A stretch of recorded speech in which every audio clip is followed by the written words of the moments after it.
और ये सब जितना आप दोस्तों देख रहे हैं, ये सब जो है कि अशोक के द्वारा बनवाए गए हैं। सम्राट अशोक जो कि मौर्य साम्राज्य के सबसे जो है कि विराट और सबसे महान शासक कहे जाते थे। जनता को कुछ उपदेश देना था तो ऐसे पिलर्स बनाते थे और उसी पिलर्स पे कुछ लिखते थे। जैसे देखिए वो पिलर्स पे कुछ लिखे हैं। है दोस्तों अशोक चक्र। अशोक चक्र जो कहा जाता है कि अपना राष्ट्रीय चिन्ह है दोस्तों, वह यहीं से ही लिया गया है। हेलो दोस्तों, वेलकम टू माय चैनल। दोस्तों अपना भारत देश विविधताओं का देश है और ऐसे देश में ऐसे ऐतिहासिक क्षण हुए हैं जो हम जानकर गौरव को अनुभव कर सकते हैं। तो आइए ऐसे ऐतिहासिक क्षणों को समझने का प्रयास करते हैं।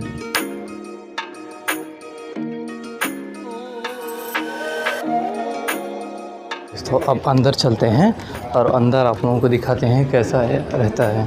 देखिए ये है मंदिर का, भगवान बुद्ध जी का मंदिर है।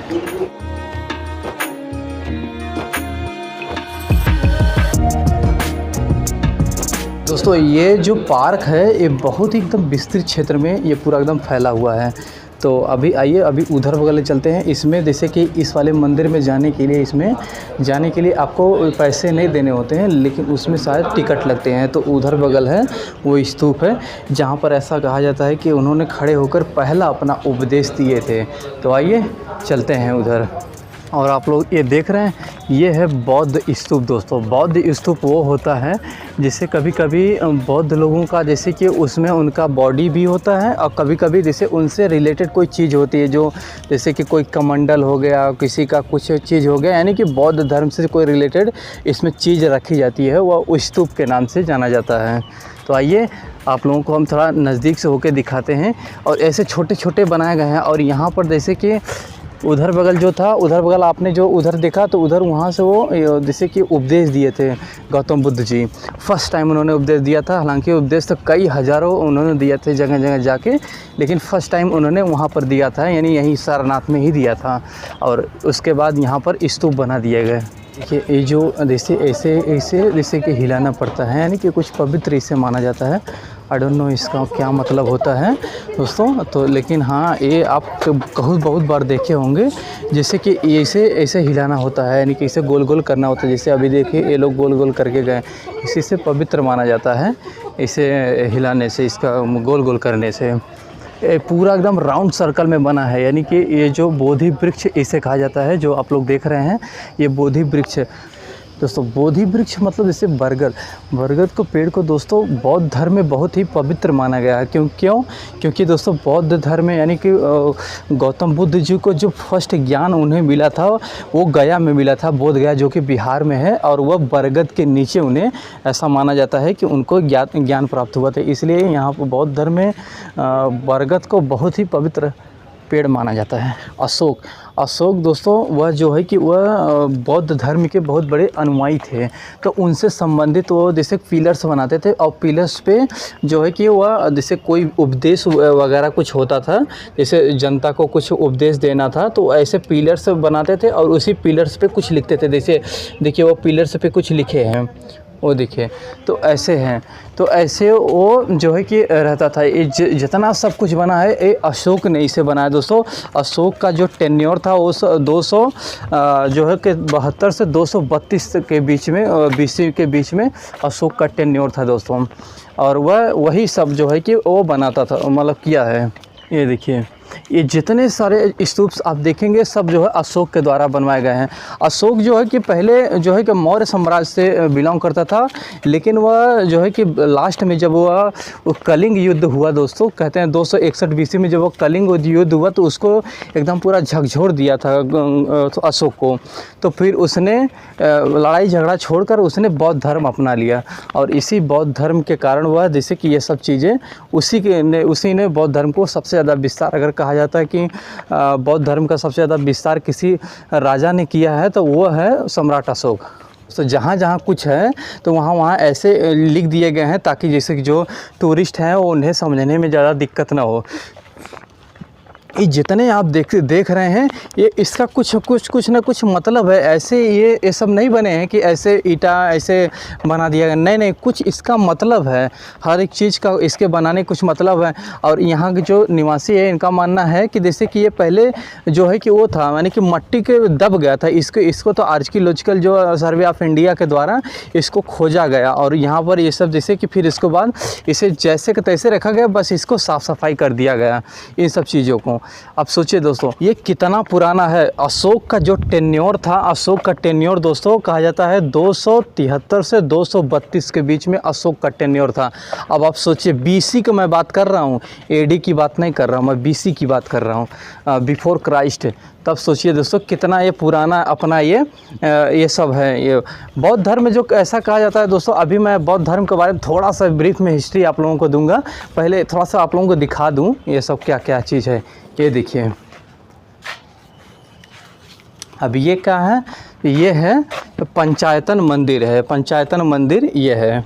ये दोस्तों इस एम्पायर को या इस स्तूपा को समझने के लिए सबसे पहले हमें बौद्ध धर्म को समझना ज़रूरी है कि बौद्ध धर्म क्या था, कौन है, और उससे भी बड़ी बात कि इसे किसने बनवाया है। यानी कि मौर्य साम्राज्य काल में ये बना है, तो मौर्य साम्राज्य कौन था या उसका एम्पायर कब से कब था, ये सब सारी चीज़ें पहले समझने का प्रयास करते हैं। देखिए बौद्ध धर्म का जो कहा जाता है दोस्तों स्टार्ट हुआ है वो 563 के बीसी के आसपास में हुआ है।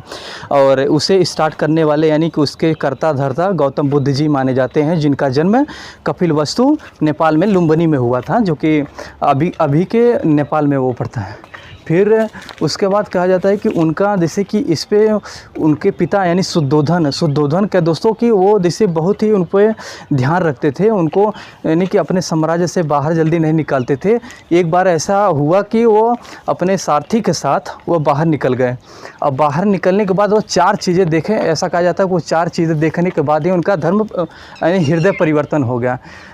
एक साधु को व्यक्ति और एक मृत व्यक्ति, एक बीमार और एक कहा जाता है कि खुश, बहुत ज़्यादा खुश हुआ इंसान। इन 4 चीज़ों को देखने के बाद उनका धर्म का हृदय परिवर्तित हो गया। 29 वर्ष की अवस्था में दोस्तों ऐसा कहा जाता है कि उन्होंने घर त्याग दिया। और बौद्ध धर्म में घर त्यागने की प्रक्रिया को महाभिनिष्क्रमण शब्द दिया गया है। दोस्तों बौद्ध धर्म में 3-4 चीज़ों को बहुत ही महत्व दिया गया है। जैसे कि जब वो अपना घर को त्यागे थे और जो उन्हें कहाँ ज्ञान मिला और कहाँ उन्होंने उपदेश दिया, और सबसे महत्वपूर्ण बात कि कहाँ उनका डेथ हुआ। ये सब 3-4 चीज़ें हैं जो बहुत ही इम्पोर्टेंट बौद्ध धर्म में मानी जाती हैं। जैसे कि जहाँ उन्होंने घर त्यागा तो महाभिनिष्क्रमण शब्द दिया गया, और जब उनको ज्ञान प्राप्त हुआ तो गया में, बोध गया जो कि अभी वर्तमान का बिहार कहा जाता है दोस्तों, वहाँ पर उन्हें ज्ञान प्राप्त हुआ तो उसे परिनिर्वाण शब्द दिया गया। और उसके बाद जब उन्होंने ज्ञान दिया, उपदेश दिया, यही सारनाथ है जहाँ पर अभी हम वर्तमान में वीडियो बना रहे हैं दोस्तों, यही सारनाथ है। इसी सारनाथ में उन्होंने फर्स्ट अपना पहला उपदेश दिया था, तो उसे धर्म चक्र प्रवर्तन शब्द नाम दिया गया है। और जब उनकी डेथ हुई थी यानी कि मृत्यु हुई थी, वो कुशीनगर में हुई थी। कुशीनगर दोस्तों कहाँ है, तो गोरखपुर में पड़ता है, उत्तर प्रदेश में। तो वह उनको जब उनका डेथ हुआ तो उसे जो है कि निर्वाण शब्द दिया गया है। ऐसे बौद्ध धर्म में ऐसे 3-4 चीज़ों को बहुत ज़्यादा महत्व दिया गया है बौद्ध धर्म में। और ये सब जितना आप दोस्तों देख रहे हैं, ये सब जो है कि अशोक के द्वारा बनवाए गए हैं। सम्राट अशोक जो कि मौर्य साम्राज्य के सबसे जो है कि विराट और सबसे महान शासक कहे जाते थे, वो सम्राट अशोक के नाम से प्रसिद्ध हुए, जिनकी टेन्योर था मौर्य काल में, जिनका टेन्योर था कहा जाता है दोस्तों 273 से 232 के बीच में उनका टेन्योर काल था, उनका पीरियड था। तो उस टाइम को से ये जैसे कि जैसे पहले से जो है कि सम्राट अशोक दोस्तों बौद्ध धर्म के अनुयायी नहीं थे। जब कलिंग का युद्ध हुआ, कलिंग का युद्ध 261 बीसी में हुआ था।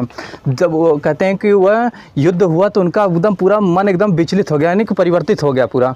और परिवर्तित होने के बाद उन्होंने बौद्ध धर्म अपना लिया और तब से वह बौद्ध धर्म का प्रचार प्रसार करने लग गए।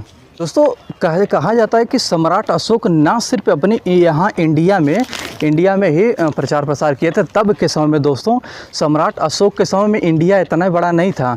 कह लीजिए कि तब के समय में बांग्लादेश बांग्लादेश था, फिर उसके बाद पाकिस्तान था, अफ़गानिस्तान का थोड़ा सा पार्ट था और इधर म्यांमार का थोड़ा सा पार्ट था, जो कि तब के समय बर्मा कहा जाता था। तब के समय में ये जो है कि ये था। तो ऐसे पाकिस्तान का एक जगह दोस्तों शहदरा है, शहदरा में भी जो है कि बौद्ध धर्म से संबंधित पिलर्स पाए जाते हैं। पिलर्स इन द सेंस कह लीजिए दोस्तों कि वह जैसे कि कोई चीज़ उस पर लिखते थे, यानी कि कोई अगर कोई उपदेश लिखना हो या कोई नियम लिखना है, रूल्स और गाइडलाइन लिखने हैं, तो वह सम्राट अशोक उसी पिलर्स पे लिखवाते थे। यानी आज के समय डिजिटल नहीं है कि जैसे कि लिखवा देते थे।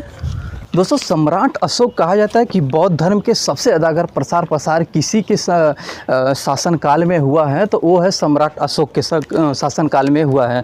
सम्राट अशोक दोस्तों क्या करते थे, बौद्ध धर्म से संबंधित अपने पिलर्स पे लिखवाते थे। पिलर्स पे जैसे कि अगर कोई कह लो कि जैसे कोई उपदेश लिखवाना है तो पिलर्स पे लिखवाते थे और उस पर वह रूल्स और गाइडलाइंस होते थे। कहा जाता है कि ऐसा कि 13 रूल्स गाइडलाइंस थे, यानी 13 नियम थे उनके, और 13 नियम जैसे हर जगह एक ही, ऐसा नहीं कि एक पिलर्स पे दूसरा नियम है, दूसरे पिलर्स पे दूसरा, ऐसा कुछ नहीं।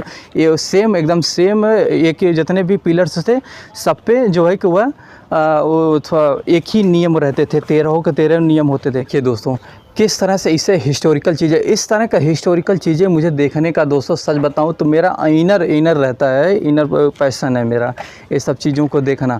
और क्योंकि हिस्ट्री और ज्योग्राफी मेरा सब फेवरेट सब्जेक्ट है दोस्तों, तो ये सब चीज़ें बताने में मुझे ज़्यादा समस्या नहीं होती है। तो ये है क्योंकि बौद्ध धर्म, जैन धर्म, ये सब हिस्ट्री का ही पार्ट है। तो ये है। अब बाकी आप लोग ज़रा ध्यान कीजिए कि कितने जैसे कि इतना अच्छे से इसे बना, आज से लगभग 263 BC के आसपास में ये सब दोस्तों बना है। अब आप विचार कीजिए कि तब से इतना पुराना ये आज तक इसे कैसे प्रिजर्व करके रखा गया। हालांकि बहुत चीज़ें टूट फूट गई हैं, ये बात भी सच है, लेकिन हाँ बहुत सी चीज़ें आप देख सकते हैं कि ये अभी भी पड़ी हैं इतने समय गुजरने के बाद भी। तो ये हालांकि ये इतना ही नहीं था, बहुत सी चीज़ें देखिए अभी टूट चुका। ये जब से कि जब आर्कियोलॉजिकल सर्वे ऑफ इंडिया यानी कि जो हमारे पुरातत्व विज्ञान के होते हैं वह जब खोजते हैं तो बहुत सी ऐसी चीज़ें होती है टूट भी जाती है, लेकिन वह इतने सफाई से करते हैं कि ना के बराबर जैसे गलती हो इस तरह वो सफाई, क्योंकि वो उसी की ही ट्रेनिंग लिए रहते हैं। तो आप लोग सोच सकते हैं। और वो आगे जो आप लोग देख रहे हैं वो स्तूपा है, वो चक्र है। आइए चलते हैं उधर बगल भी दिखाते हैं आप लोगों को।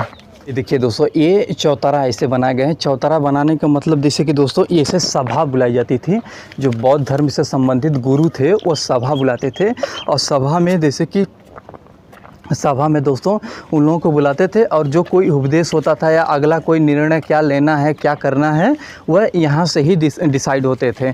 ये दोस्तों ये कह लीजिए कि बौद्ध धर्म का सबसे एपिसेंटर अगर कोई कहा जाए तो ये सारनाथ ही था, इसलिए इसे लायन सिटी ऑफ मौर्यकालीन भी इसे कहा जाता है, इस सारनाथ को। दोस्तों गौतम बुद्ध के कहते हैं कि उसके जो विस्तार का कारण था, यानी बौद्ध धर्म का विस्तार का मेन कारण सम्राट अशोक के पिलर्स काम कर गए हैं दोस्तों। वो पिलर्स पे बौद्ध धर्म से चीज़ें लिखवाता था, और उसके उस साथ में और रूल्स और गाइडलाइंस भी उस पर लिखवाता था।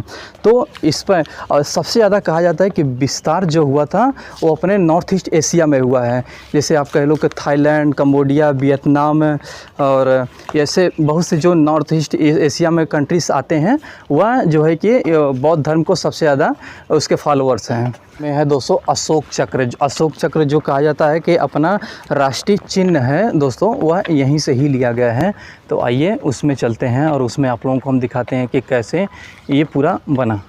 ये दोस्तों ये है अपना, इसके अंदर अशोक स्तंभ दोस्तों इसके अंदर है, और यहाँ पर देखिए ऐसे इसके पिलर्स हैं कुछ बनाए गए हैं। फ़ोटो जो जैसे कि वर्तमान का दिखाया गया है और तब का दिखाया गया है, ऐसे पूरा है दिखाया गया है। देखिए वर्तमान का, पहले का और तब का, पहले का तब का, ऐसे करके दिखाया गया पूरा।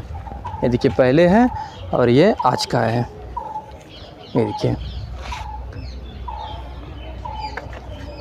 देखिए दोस्तों ऐसे पूरा ये किया गया। हालांकि बहुत सी चीज़ें उजड़ गई है, तो इसका रिनिर्माण इसका किया जा रहा है।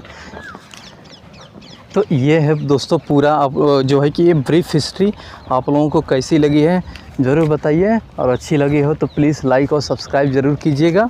और ये हालांकि दोस्तों ये जैसे कि ये जो पूरा बना है, सम्राट अशोक जो दोस्तों था, सम्राट अशोक को जैसे कि ये क्षत्रिय धर्म से संबंधित था, यानी कि पहले से ये बौद्ध धर्म का अनुयायी नहीं था, पहले ये क्षत्रिय धर्म को पालन करता था। जब 261 BC में युद्ध हुआ तो फिर वह बौद्ध धर्म को कन्वर्ट कर लिया। सेम प्रक्रिया इनके साथ भी हुए महावीर जैन के साथ, जो कि वो पहले क्षत्रिय थे, फिर बाद में उन्होंने, हालांकि वो युद्ध नहीं किया, वो अपने आप ही जैसे कि वह जैन धर्म को अपना लिए थे। महावीर स्वामी जो जैन धर्म के 24वें तीर्थंकर दोस्तों कहे जाते हैं, उन्होंने भी ऐसे ही अपना जैन धर्म को परिवर्तित कर जैन धर्म को अपना लिए थे।